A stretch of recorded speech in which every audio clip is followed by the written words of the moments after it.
ሊሰማ ኢየሱስ ዳግም ይመጣ ደስ ይበለን እንዘምር ኢየሱስ ዳግም ይመጣ ይመለሳል ኢየሱስ ዳግም ይመጣ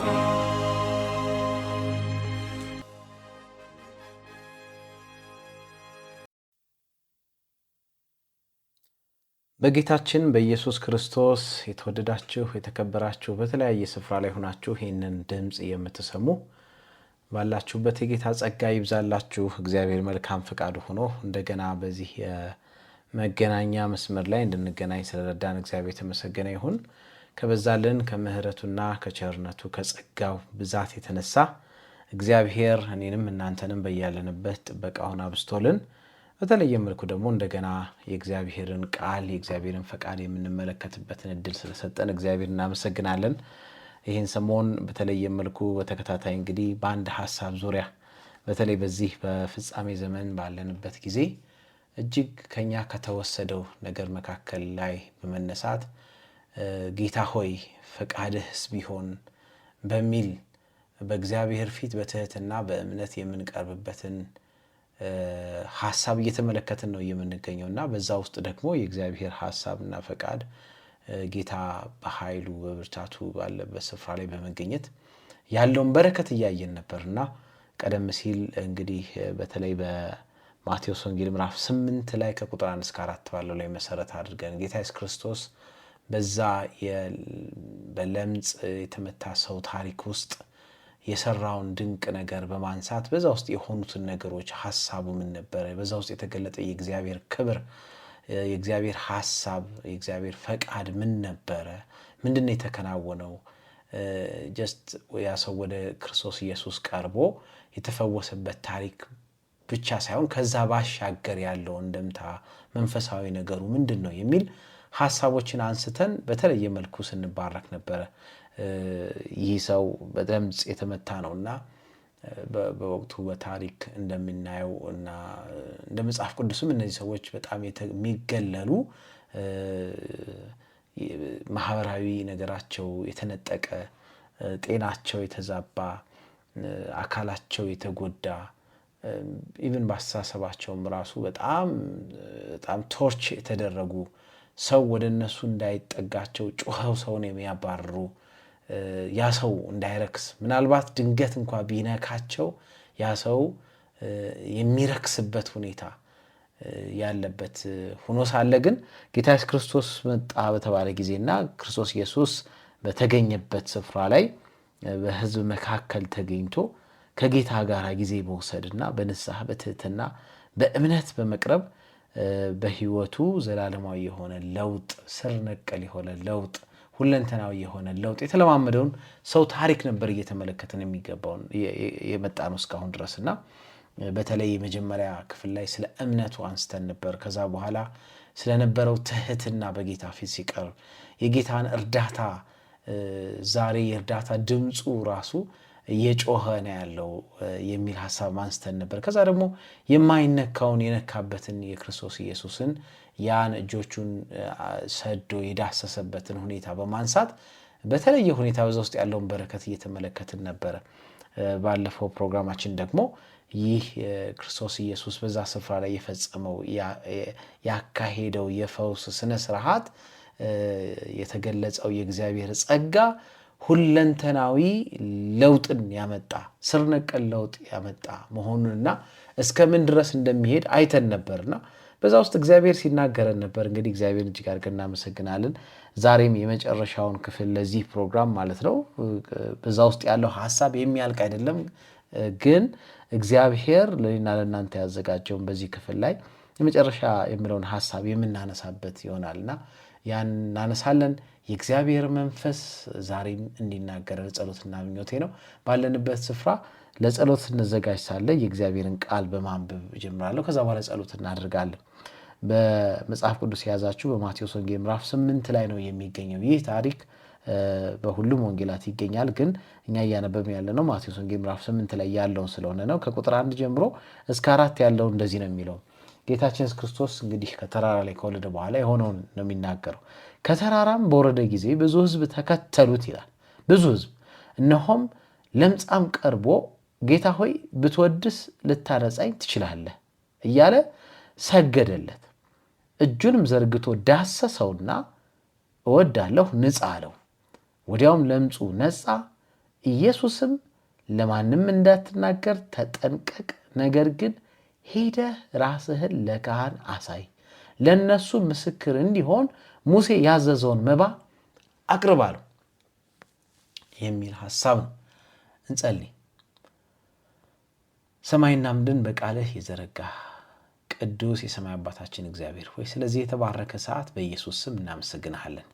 መልካም ፈቃዱ ሆኖ በያለንበት ስፍራ ጌታ ሆይ ይህን ድምፅ እንድንሰማ ወደ እግርህ ጌታ ሆይ ወደ ዙፋንህ እግር እንድንጠጋ በምህረት ስር እንድናድር እግዚአብሔር ሆይ ፈቃድን እንድንጠይቅ ጌታ ሆይ ፈቃድስ ቢሆን ብለን ባለንበት ሲቹዌሽን ባለንበት ስፍራ ባለንበት ሁኔታ ዙሪያ በፊትህ እንድንቀርብና ጌታ ሆይ ያን የሚዳስሰውን ያንተን እጆችን እንድንለማመድ በዛ ልምምድ ውስጥ እንድናልፍ ሁለንተናዊ ለውጥ እንድንለማመድ እድል ፋንታችን ስለሆንክና ይህን ጊዜ ስለሰጠን እናመሰግናለን።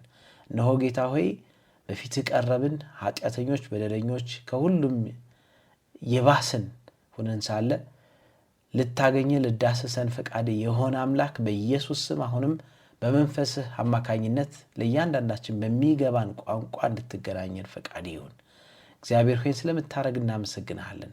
እውነትም ካንተ የሆነን ኃይል ተለማምደን ሁለንተናዊ ለውጥ አድርገን እግዚአብሔር ሆይ በአዲስ ኃይል በአዲስ ጉልበት በአዲስ ማንነት እግዚአብሔር ሆይ በተለወጠ ማንነት በፊት እንድንመላለስ እንድትረዳን ፈቃድ ይሁን።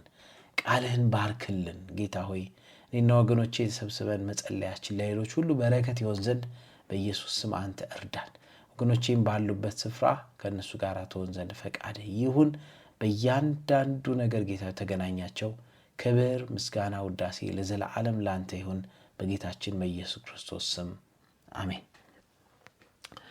እንግዲህ የተወደዳችሁና የተከበራችሁ የመጨረሻው ክፍል ላይ ዛሬ የምንመለከተው በዚህ ሰው ሕይወት ውስጥ ከተከሰተው አስገራሚና አስደናቂ እጅን በአፍ የሚያስጭን ኩነት በኋላ ወይም ፈውስ በኋላ ጌታችን ኢየሱስ ክርስቶስ በመጨረሻ ላይ የተናገረው ነገር ነበር። ይህ ሰው በሕዝብ መሃል ተገኝቶ በጌታ ፊት በትህትና ከቀረበ በኋላ የጌታን ስም እየጠራ ያከበረ በፊቱ ከሰገደ በኋላ ያን ጥያቄ ባቀረበ ጊዜ እግዚአብሔር በልጁ በክርስቶስ ኢየሱስ አማካኝነት ዘላለማዊ የሆነን ድምፅ እንዴት እንዳሰማው እወዳለሁ ንጻ ብሎ ባለው ጊዜ ሁለንተናዊ ለውጥ በሕይወቱ እንዳለፈና ከለምጹ በፍጹም እንደነጻ እንደሚያረጋግጥልን መጽሐፍ ቅዱስን አንብበናል። ከዛ በኋላ ግን ጌታችን ኢየሱስ ክርስቶስ ያደረገው አንድ ነገር አለ። ለዚህ ሰውዬ የሰጠው መመሪያ ነበረ፣ ትእዛዝ ሰጥቶት ነበረ፣ ኃላፊነትን አስቀምጦ ነበረ። ለማንም እንዳትናገር ተጠንቀቅ የሚል ቃል ተናግሯል። ከዛ በማስከተል ደግሞ ነገር ግን ሂደህ ራስህን ለካህን አሳይ፣ ለእነርሱም ምስክር እንዲሆን ሙሴ ያዘዘውን መባ አቅርብ ብሎ የተናገረበት ድንቅ እውነትን ትመለከታላችሁ። ይህ ሰው በሕይወቱ ካለፈው ከዚህ ከታላቅ ፈውስ በኋላ ለውጥ በኋላ ስር ነቀል የሆነ ለውጥን ከተለማመደ በኋላና ያ የድሮ ማንነቱ አሮጌ ነገሩ ወደኋላ ካለፈ በኋላ በአዲስ ኃይል በታጠቀ ጊዜ እንደገና በሰው ፊት ሰውነትን ተላብሶ እግዚአብሔር ሞገስ ሆኖት በቆመ ጊዜ ጌታ ኢየሱስ ክርስቶስ ኃላፊነትን ሰጠው። ከመታዘዝ ጀርባ ያለው ከዛ ከበረከት ጀርባ ያለውን መታዘዝን ገለጸለት። እንደዛውም ደግሞ ያ ብቻም ሳይሆን ደግሞ የምስክርነትን ሚናም ደግሞ አስገንዝቦ ሲልከው ትመለከታላችሁ። ክብር ለእግዚአብሔር ይሁን። ወገኖቼ እግዚአብሔር ዛሬ በሕይወታችን ድንቅና ተአምራትን ያደርጋል፣ በየቀኑ ያደርጋል። እያንዳንዱ የሚያደርገውን በረከትና ፈውስ ለውጥን ተከትሎ ታዲያ ኃላፊነቶች አሉ፣ መታዘዞች ይመጣሉ፣ ምስክርነቶች ይመጣሉ። አለ የማይባሉ የማይታጠፉ ክርክር የሌለባቸው መታዘዞች ይመጣሉ። ለዚህ ነው ጌታ ኢየሱስ ክርስቶስ ይህ ሰው አስቀድሞ እንዳውም የሰጠው ትእዛዝ ይሄን ነገር ማንም እንዳይሰማ ተጠንቀቅ፣ ነገሮች እንዳይበላሹ ለሁሉም ጊዜ አለው፣ ስፍራ አለው። ይሄን ምስክርነት የምትሰጥበት ጊዜም አለ፣ ስፍራም አለ። አደራህን ተጠንቀቅ ብሎ በኃላፊነት የሰጠው ሁኔታ ትመለከታላችሁ። ዛሬ እግዚአብሔር ወገኖቼ ሊባርከን ፈቃደኛ ነው። ብዙዎቻችን ግን ይህን ኃላፊነት መሸከም ስለማንችል ከዛ በረከት ውስጥ ገና ጎለን እንገኛለን። ያ በረከት በእኔና በእናንተ ህይወት ውስጥ ሳያልፍ ይቀራል። እግዚአብሔር በእኔና በእናንተ ውስጥ በሚያሳልፈው በዚህ በጸጋው አማካኝነት በሚመጣው ለውጥ ሁለንተናዊና ስር ነቀል ለውጥ ምክንያት ተያይዞ የሚመጣ ኃላፊነት አለ። ብዙዎቻችን እነዚህን ኃላፊነቶች ካለመዘጋጀታችን የተነሳ ያን ጸጋ መቀበል ያሳንናል። በዚህ ስፍራ የምንማረው ነገር ቢኖር ይህ ታላቅና የሚያስደንቅ እውነት ወይም ደግሞ ፈውስ ኃይል የእግዚአብሔር ፈቃድ በዚህ ህይወት ውስጥ በዚህ ሰውዬ ህይወት ውስጥ ባለፈ ጊዜ ተያይዞ የመጣ ኃላፊነት ነበረ። ሊናገርበት ያለው ስፍራ አለ፣ ሊናገርበት የሌለበት ስፍራ አለ። ሊሄድበት ያለውና ሊሄድ የማይገባው ስፍራን ተቀምጦለት ነበረ። ምክንያቱም በሱ ውስጥ ካለፈው ከዚህ የተለየ ጸጋ የተነሳ ዛሬ እግዚአብሔር ሊፈውሰን ዝግጁ ነው፣ ሊባርከን ዝግጁ ነው፣ ኃይሉን ሊያለማምደን ዝግጁ ነው። እኛስ ምን ያክል ዝግጆች ነን ይሄን ነገር ለመሸከም ፈቃዱን በእኛ ህይወት ውስጥ እንዲያልፍ ለማድረግ በዛ ውስጥ ደግሞ ለሚገለጸው ብርሃን ኃላፊነትን ለመውሰድ ምን ያክል ዝግጆች ነን? ይህ ሰው በታላቅ እምነት በጌታ በኢየሱስ ክርስቶስ ፊት በቀረበ ጊዜና በትህትና የእግዚአብሔርን ፍቃድ በጠየቀ ጊዜ አይ ቲንክ መሰረቱ ይሄ ነው ብዬ አስባለሁ። የጌታን ፍቃድ ጠየቀ። ፍቃድህስ ቢሆን አለ፣ ነውም ፍቃዴ ነው አለው። ምክንያቱም ቀጥሎ የሚመጣውን ኃላፊነት የሚሸከምበት ጉልበት ያስፈልገው ነበር፣ ብርታት ያስፈልገው ነበር፣ ወኔ ጥንካሬ ያስፈልገው ነበር። ምክንያቱም ልብሱን አውልቆ ያ ሰውነቱ የነጻውን ማንነቱን እንደገና የተቀየረ ነገሩን ይዞ በሚያውቁት ሰዎች ፊት እንደገና ሂዶ መገኘት ነበረበት። ስርዓቱን መፈጸም ነበረበት። ምስክር መሆን ነበረበት። ከወጣበት ከተለየበት ስፍራ ማህበረሰብ እንደገና ተመልሶ እንዲገባ ራሱን እንዲገልጥ እንዲያሳይ ሊያልፍባቸው ባሉት የምስጋና ደጆች ሁሉ እንዲያልፍ እግዚአብሔር እንዴት እንደጠራው ስትመለከቱ የሚያስደንቅ ነው። ወገኖቼ ዛሬ እግዚአብሔር ለእኔና ለእናንተ ምን አይነት ኃላፊነት ሰጥቶን ይሆን? ምን አይነት ኃላፊነቶችን ሰጥቶን ይሆን? እነዚህን ኃላፊነቶች ይዘን እየተወጣን ይሆን ወይ? እግዚአብሔር ይርዳን። ይህ ሰው ግን በህይወቱ ባለፈው ታላቅና ድንቅ ነገር ዙሪያ ጌታ ኢየሱስ ክርስቶስ አስጠነቀቀው። አደራ ይሄን ነገር ጠብቅ፣ እስከ ጊዜው ድረስ፣ እስከ ሰዓቱ ድረስ፣ እንደገናም ደግሞ መጠበቅ በሚገባ ስፍራ ጠብቅ፣ ማድረግ በሚገባ ነገር ጠብቀው የሚል ኃላፊነትን አብሮ ሰጠው። በህይወቱ ያለፈውን ያን ድንቅና የሚያስገርም ነገር በቃላት ብቻ እንዲገልጸው ሳይሆን ጌታ ኢየሱስ ክርስቶስ በተግባር የሚገልጽበትን መንገድ አስቀመጠለት። በቃላት ብቻ እንዲናገር አልፈለገም። ከቃላት ያለፈ ህይወት ያለው የሚታይ ነገር እንዲያደርግ ክርስቶስ ኢየሱስ ሲጋብዘው ትመለከታላችሁ። ለማንም እንዳትናገር ተጠንቀቅ፣ ነገር ግን ሂደህ ራስህን ለካህን አሳያል፣ ለእነርሱም ምስክር እንዲሆን ሙሴ ያዘዘውን መባ አቅርብ አለው። የሚሄድባቸውን ፕሮሲጀሮች ወይም መንገዶች ክርስቶስ ኢየሱስ ሲያስቀምጥለት ያንን በረከቱን እንዲጠብቅ አብቦ እንዲወጣ ለብዙዎች የማመስገን ምክንያት እንዲሆን ለብዙዎች የመዳን ምክንያት እንዲሆን የእግዚአብሔር ሐሳብ የበለጠ የሚከናወንበትን ነገር ጌታ ኢየሱስ ክርስቶስ ሲያስቀምጥለት ትመለከታላችሁ። ወገኖቼ ዛሬ እግዚአብሔር ያደረገልን ነገር እስኪ ዞራችሁ ተመልከቱ። ምን ያክል መልሳችሁ ለእግዚአብሔር ክብር ተጠቅማችሁበታል? ምን ያክል ጠብቃችሁታል? ምን ያክል ለብዙዎች መዳን ምክንያት አድርጋችኋል? በእርግጠኝነት የምናገረው ነገር ይህን ቃል የምትሰሙ በአንድ ሰዓት ምናልባት በሆነ ወቅት ላይ በጌታ ፊት የቃተታችሁበት የተማጠናችሁበት እግዚአብሔርን ደጅ ጠናችሁበት ፈቃዱን የጠየቃችሁበት ነገር ሊኖር ይችላል። እግዚአብሔር በዚያ ውስጥ የመለሰበትን ከመለሰ በኋላ ምን ያክል ወገኖቼ ተመልሳችሁ ጌታን አክብራችሁ ይሆን? ምን ያክል እግዚአብሔር በሚከብርበት ጎዳና ሄዳችሁ ይሆን? ምን ያክል ጠብቃችሁት ተንከባክባችሁት ይሆን? ይህ በግላችን የምንመልሰው ጉዳይ ነው። ምክንያቱም በረከቱ መልሶ ለኔና ለእናንተ ነው። ያንን በህይወታችን ያለፈውን ኃይል የምንጠብቅበት የምንለማመድበት እንደገና የበለጠ ነገር የምንቀበልበትን ነገር ሲፈጥርልን ጌታ ይህንን መንገድ አዘጋጀ።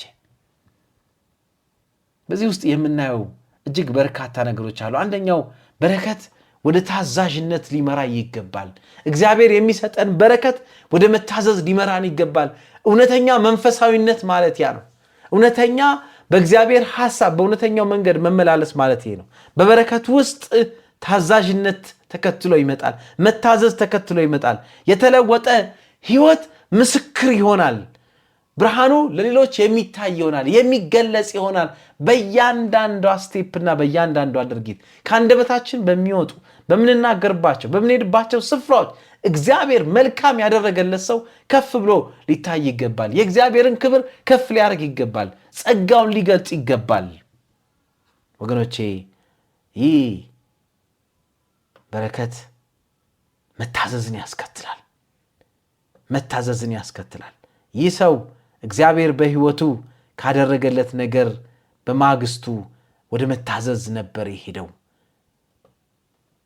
የእግዚአብሔር በረከቶች በአመስጋኝነት ብቻ እንዲያበቁ የታሰቡ አይደሉም።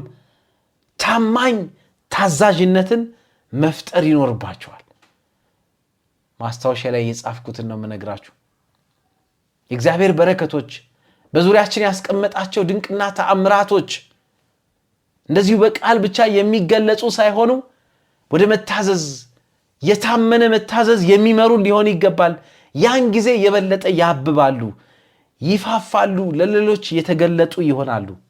ኢየሱስ ሰውየውን ፈውሶታል። በመጀመሪያ እንዲታዘዝ ጠየቀው። የሱ ታዛዥነት ፈውስ ለማግኘት አልነበረም፣ ግን ለዛ ለተደረገለት የጸጋ ምላሽ ነበረ። ይህ ማለት ነው እንግዲህ የክርስትና ህይወት ጸጋ። በመጀመሪያ የእግዚአብሔርን ጸጋ ከተቀበልን በኋላ መታዘዝ ይመጣል። ምክንያቱም ያን ጸጋ ልንጠብቀው ይገባል። የኛ እንደሆነ ልናስቀጥለው ይገባል፣ ልናዘልቀው ይገባል፣ ልንንከባከበው ይገባል። ዮሐንስ ወንጌል ምዕራፍ 14 ቁጥር 15 ላይ ሄደን ስናነብሳለ ዮሐንስ ወንጌል ምዕራፍ 14 ቁጥር 15 ማናቸውም ነገር በስሜ ብትለምኑ እኔ አደርገዋለሁ ብሏል ጌታ። ያደረገውን ነገር ግን መልሰን ልንጠብቀው እንዲገባ ልናውቅ ይገባል። መታዘዝ ፍቅርን በተግባር ማለት ነው።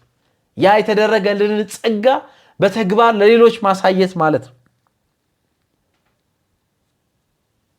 ምስጋናችን በመታመን በሚሆን ተግባር ውስጥ የሚገለጽ ይሆናል። ብዙዎች በቃላት አመሰግናለሁ ይላሉ።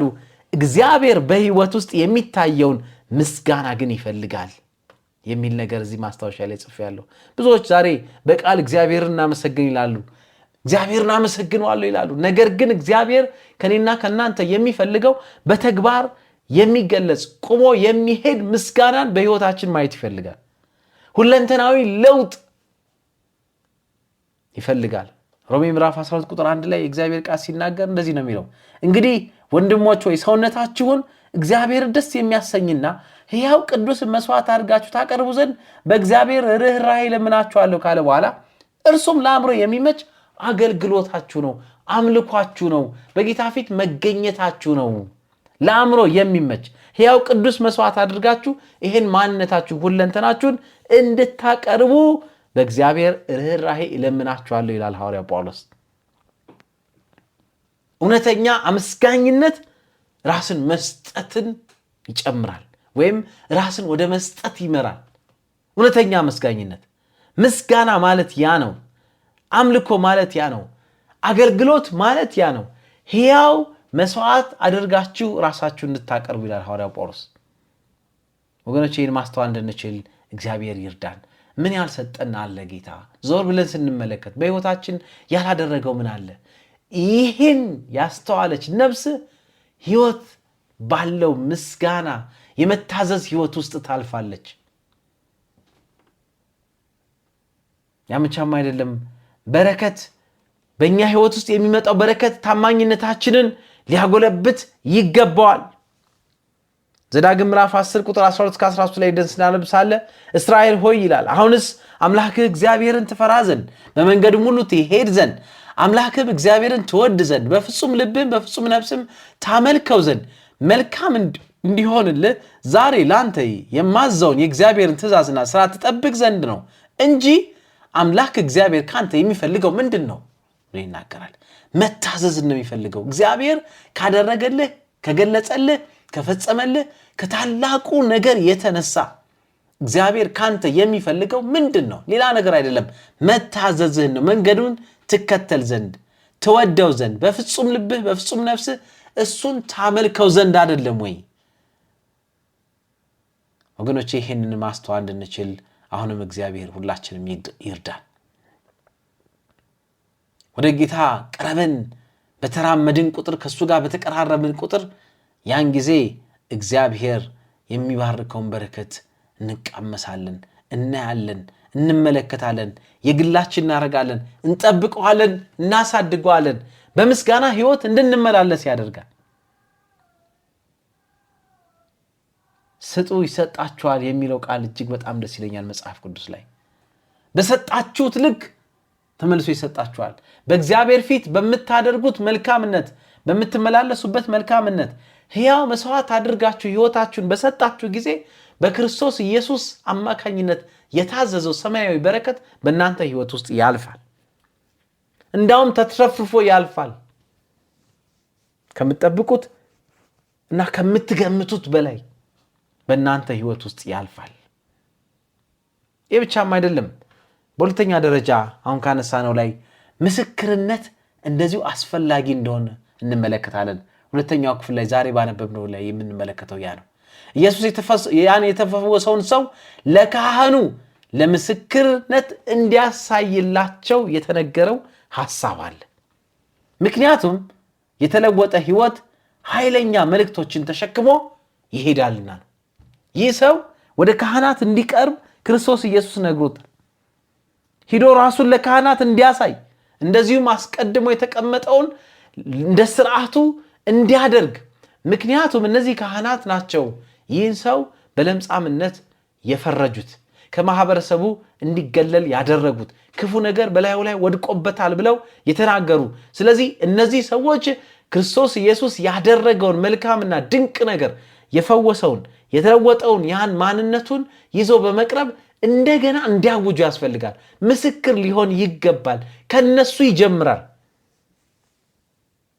ይህ ሊገለጥ ያለው ነገር ምክንያቱም ሌላ ክርክር አያስፈልገውም። እነዚህ ሰዎች የሚከራከሩበት ነገር የላቸው። ምክንያቱም የተለወጠው የሰው ሕይወት ነው።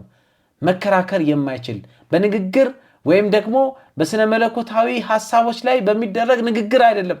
በዛ ላይ ምናልባት አለመግባባት ሊሆን ይችላል፣ አለመስማት ሊሆን ይችላል፣ አለማሰብ ሊሆን ይችላል፣ አለመቀበልም ሊሆን ይችላል።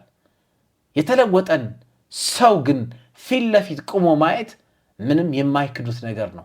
ሕያው የሆነ ምስክር ነው። ለዘላለም የሚሆን ተጨባጭ ነው። ባለፈው በአንድ ክፍል ላይ እንደተመለከትነው ክርስቶስ ኢየሱስ እንደሚረዳን አጠገባችን እንደሚሆን ከሚያረጋግጥልን ወይም ማረጋገጫ ከሚሆን መካከል ሕያው ምስክር ብለን ከገለጽናቸው መካከል አንዱ የተለወጠ የሰው ሕይወት ነው። የተቀየረ የሰው ሕይወት ነው። ሁለንተናዊ ለውጥ ውስጥ ያለፈ የሰው ሕይወት ነው። ይህ ሕያው ምስክር ነው። በመዝሙር 107 ቁጥር 2 ላይ እንደሚናገረው እግዚአብሔር ያዳናቸው ከጠላቶች እጅ ያዳናቸው እነሱ ምን ያርጉ ይላል? ይናገሩ ይላል። በቃ ምክንያቱም የነሱ ምስክርነት ተጨባጭ ነው፣ ሕያው ነው። ማንም ሊክደው የሚችል አይደለም። ለዚህ ነው ዛሬ የተለወጠ ሕይወታችን ብቻ የእግዚአብሔርን ኃይል ማስረጃ ነው ማለት ይቻላል። ያ የተፈወሰው ለምጻም ኢየሱስ እንደሰራ የሚያስረዳ የሚያሳይ ሕያው ምስክር ነበር። ዛሬ ወገኖቼ ክርስቶስ ኢየሱስ በሕይወታችን ያደረገውን ነገር ይዘን ልንቀርብ በሚገባን ስፍራ ሁሉ ልንቀርብ ይገባል። ልናሳይ በሚገባን ስፍራ ሁሉ ልናሳይ ይገባል። ልንገልጥ ይገባል። ባገኘነው አጋጣሚ ባጋጠመን ስፍራ ሁሉ። ምክንያቱም ይህ የሰውን ልብ ይነካል። እግዚአብሔር ሲቀይር አመለካከትን፣ ቅድሚያ የሚሰጣቸው ነገሮችን፣ ልማዶችን፣ ግንኙነቶችን፣ ሌሎችን ሁሉ ሌሎች እንዲያስተውሉት ያደርጋል። በዛ ውስጥ ማቴዎስ ወንጌል ምዕራፍ 5 ቁጥር 16 ሄደን ስናነብሳለ መጽሐፍ ቅዱስ መልካሙን ስራችሁን አይተው በሰማይ ያለውን አባታችሁ እንዲያከብሩ ብርሃናችሁ እንዲሁ በሰው ፊት ሁሉ ይብራ ሲል ነው የሚናገረው መጽሐፍ ቅዱስ። ማቴዎስ ወንጌል ምዕራፍ 5 ቁጥር 16 ነው ያነበብኩት። መልካሙን ስራችሁን አይተው በሰማይ ያለውን አባታችሁ እንዲያከብሩ ብርሃናችሁ እንዲሁ በሰው ፊት ሁሉ ይብራ ሲል የእግዚአብሔር ቃል ይናገራል። ያን ጊዜ ብርሃናችሁ የበለጠ እየበራ ይሄዳል። ለዚህ ነው ዛሬ ቤተክርስቲያን በተለየ መልኩ የሁላችን ደቀ መዛሙርትነትን የሁላችን ሌሎችን ደቀ መዝሙር የማድረግ የክህነት ሥራ መታደላችንን አጉልታ የምትናገረው ሁላችንም በዚህ ሥራ ውስጥ እንድንሳተፍ ጥሪ የምታደርገው። ምክንያቱም ያ ሲሆን ሳለ ትክክለኛው እድገት ይመጣል። ትክክለኛው የተመጣጠነው እድገት ክርስቶስን ወደ መምሰል ወደዛ የጸጋ ሙላት የመሄድ ነገር የሚመጣው በዛን ጊዜ ነው። አለበለዛ አንድ ጎን ብቻ ቢያድግ ምን አለበት? ያ ምስክርነት የምስክርነት ህይወታችን ሊያድግ ይገባል። ስለ ደቀ መዛሙርትነት ቤተክርስቲያን ከምታስተምራቸው ዋና ዋና ነጥቦች መካከል አንዱ እግዚአብሔርን መውደድ ነው። ሁለተኛው እርስ በርስ መወዳድ ነው። ሶስተኛው ግን ምስክርነት ነው፣ ለሌሎች መግለጽ ነው። እነዚህ ሶስት ነገሮች ሲኖሩ እውነተኛ ደቀ መዝሙርነት ይገለጻል። በጌታ ደቀ መዛሙርት መካከል ያ ዓለምን በገለባበጡት የእግዚአብሔር ኃይል በእነሱ ላይ ወርዶ ድንቅን ተአምራትን ከሰራባቸው ሰዎች ወይም ደግሞ ደቀ መዛሙርት ህይወትን ስትመለከቱ እነዚህ ነገሮች በመካከል አሉ። በተለይ ያ ጌታ በህይወታቸው ያደረገውን እነሱ ሕያው ምስክሮቹ ነው። በብዙዎች ባለቆች፣ በሹማምንት፣ በገዢዎች ፊት ሁሉ ቀርበው የጌታ ኢየሱስ ክርስቶስን ታሪክ የመሰከሩበት ታሪክ ሲነገር እንሰማለን። መጽሐፍ ቅዱስም ይናገራል። ሐዋርያት ሥራ ምዕራፍ 2 ላይ ለብዙዎች መዳን ምክንያት የሆኑት ለብዙዎች መለወጥ ምክንያት የሆኑት ያ በህይወታቸው የተከሰተው ሕያው ምስክር ሆነው እንዲቀርቡ ያደረገው ታሪክ ነበረ። ዛሬ ወገኖቼ ይህንን ማድረግ እንድንችል እግዚአብሔር ይርዳን። ይህ ሰው ለማንም እንዳትናገር ተጠንቀቅ፣ ነገር ግን ሂደህ ራስን ለካህን አሳይ፣ ለነሱም ምስክር እንዲሆን ሙሴ ያዘዘውን መባ አቅርብ አለው። በእነዚህ ነገሮች ውስጥ እለፍ፣ አድርግ፣ ስርዓቱን ፈጽም፣ አሳያቸው። ምክንያቱም በዛ ውስጥ እያንዳንዷን ነገር በተመለከቱ ጊዜ ለመለወጥ ምክንያት የሚሆን ብርሃን በእነሱ ላይ ይፈነጥቃል። ያን ጊዜ በሱ ህይወት ሁለንተናዊ ለውጥ ሙሉ ይሆናል፣ አክሴፕት ይደረጋል። ወገኖቼ በዚህ ውስጥ ታላቅ ምስጢር ነው ያለው። ይህንን ማስተዋል እንድንችል እግዚአብሔር ይርዳል። በጌታ የተወደዳችሁ ወገኖች ማቴዎስ ወንጌል ምዕራፍ 8 ከቁጥር 1 እስከ 4 ባለው በተከሰተው ነገር ውስጥ እጅግ በርካታ እውነቶችን ተመለከትን። እግዚአብሔር ያለውን ሐሳቡን በእኔና በእናንተ ዘንድ ያለውን ሐሳብ ተመለከትን። እነዚህን ሁሉ ሐሳቦች የምናነሳው በዚህ በትግሉ ሜዳ እየታገላችሁ ያላችሁ ክርስቶስ ኢየሱስን ምጽአት እየተጠባበቃችሁ ያላችሁ እናንተ ቅዱሳን ወገኖች እግዚአብሔርን ተስፋ የምታደርጉ የተባረከውን ተስፋ የምትጠባበቁ ሁሉ በዚህ በምትሄዱበት ጎዳና ሁሉ ለመጽናናት እንዲሆናችሁ፣ ለመብርታት ምክንያት እንዲሆናችሁ፣ ለመቆም ምክንያት እንዲሆናችሁ፣ ለመበርታት ምክንያት እንዲሆናችሁ ነውና የጌታ መንፈስ ሁላችሁንም ያገኛችሁ በሰማነው የምንኖርበት ጸጋ ለእያንዳንዳችን ይብዛልን። በሰማናቸው በእያንዳንዱ ቃላት ውስጥ ያለውን የእግዚአብሔርን ኃይል መለማመድ የምንችልበትን ጸጋ እግዚአብሔር ይስጠን። ይህንን ቃል የሰማችሁ ሁሉ ምናልባት ከዚህ በፊት የነበረውን ያልሰማችሁ ወደ ኋላ ሄዳችሁ መመልከት ትችላላችሁ። የሰማችሁ ሁሉ ግን የእግዚአብሔር በረከት እናንተን ታገኛችሁ። ሰማይ በእናንተ አንጻር ያዘጋጀውን በረከት ሁሉ በእናንተ ህይወት ውስጥ ይለፍ። ዝግጁዎች ሆነን ኃላፊነት ለመቀበል ተዘጋጅተን እግዚአብሔር በልጁ በክርስቶስ ኢየሱስ ያዘጋጀውን በረከት ሁሉ ጨብጠን እግዚአብሔርን እያመለክን በታማኝነት የምንመላለስ ጽኑ ክርስቲያኖች እንሆን፣ ጽኑ ተከታዮች እንሆን፣ ደቀ መዛሙርት ሆነን ሌሎችን ደቀ መዛሙርት የምናረግ ሆነን ማለፍ እንድንችል ህይወታችሁን እግዚአብሔር ይባርክ። ጌታ ኢየሱስ ይባርካችሁ። እንጸልይ። ምስጋና የሚገባህ ቅዱስ የሰማይ አባት እግዚአብሔር ሆይ ስለዚህ የተባረከ ሰዓት በጌታችን በኢየሱስ ክርስቶስ ስም ምስጋና ለዘላለም ላንተ ይሁን። እኛ ማንን ጌታ በፊት ሆነን ይሄንን የክብር ተካፋዮች እንድንሆን የበቃ ነው። እግዚአብሔር ሆይ ከአቧራ ከትቢያ ላይ አንስተ አስቀድመ ክርስቶስ ኢየሱስን ልጅን አንድያ ልጅን አሳልፈ በመስጠት ባለው ጸጋ ውስጥ እንድናልፍ እንድንባረክ እግዚአብሔር ሆይ እድል ፋንታ ስለሆንከን ተመስገን። እባክህ ጌታ ሆይ በቀሪ ዘመናችን ሁሉ በታማኝነት በፊት በመመላለስ እኛም ድነን እኛም ተለውጠን እኛም ተቀይረን ጌታ ሆይ አዲስ ልብ አግኝተን ይህ የሚሞተው የማይሞተው ለብስ ለሌሎች መዳን ምክንያት ብርሃን ማግኘት ምክንያት መትረፍ ምክንያት የምንሆን የምድር ብርሃን የምድር ጨው መሆን እንድንችል እንድትረዳን ፈቃድ ይሁን። ወገኖቼ ባሉበት ስፍራ በያዙት ነገር ሁሉ ጌታ አንተ ባርካቸው፣ ከክፉ ነገር ሰውራቸው። ባሉበት ስፍራ ሁሉ ጌታ ሆይ ብርሃን ለጠፋባቸው ብርሃን የሚሆኑ ሕይወት ለመረራቸው ደግሞ ማጣፈጫ ጨው የሚሆኑ አድርገህ ትባርካቸው ዘንድ ፈቃድ ይሁን። ጌታ ሆይ እስካሁን ረዳን፣ በቀሪ ጊዜያችን ደግሞ አሁንም ጸጋ ይጓደልብን። ክብር ምስጋና ለዘላለም ላንተ ይሁን በጌታ በኢየሱስ ክርስቶስ ስም አሜን። በጌታ የተወደዳችሁ ወገኖች አብራችሁን ስለቆያችሁ እግዚአብሔር ይባርካችሁ፣ ጌታ ጸጋውን ያብዛላችሁ። እንግዲህ የእግዚአብሔር መንፈስ ልባችን አትሞ እስከ መጨረሻው ድረስ አልፈን ጌታ ኢየሱስ ክርስቶስ በክብር ሲገለጥ እሰይ መጣልን ከሚሉት መካከል እንድንሆን ሁላችንም ይርዳን። ጌታ ኢየሱስ ባላችሁበት ይባርካችሁ። መልካም ጊዜ ይሁንላችሁ። አሜን።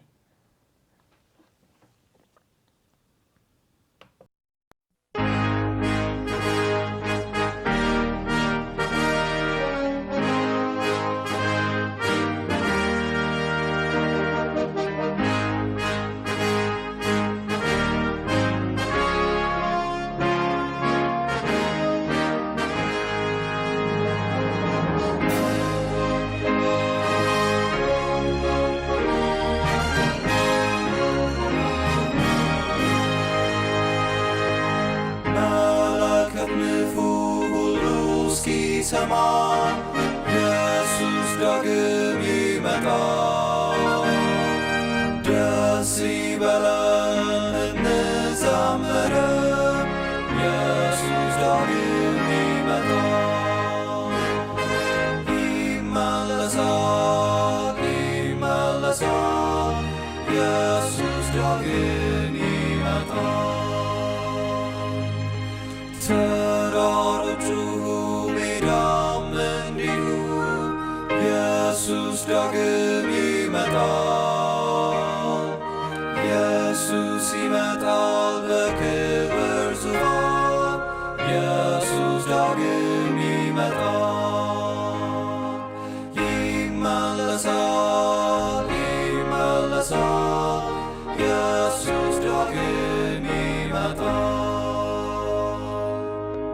ፍጥረቱ ሁሉ ይናገረናል፣ ኢየሱስ ዳግም ይመጣል።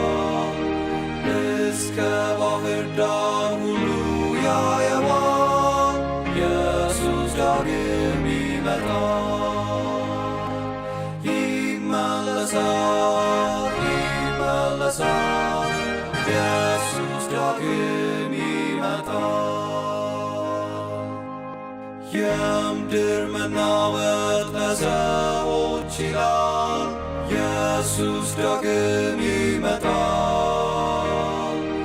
አውሎ ነፋስም ያስታውቀናል፣ ኢየሱስ ዳግም ይመጣል።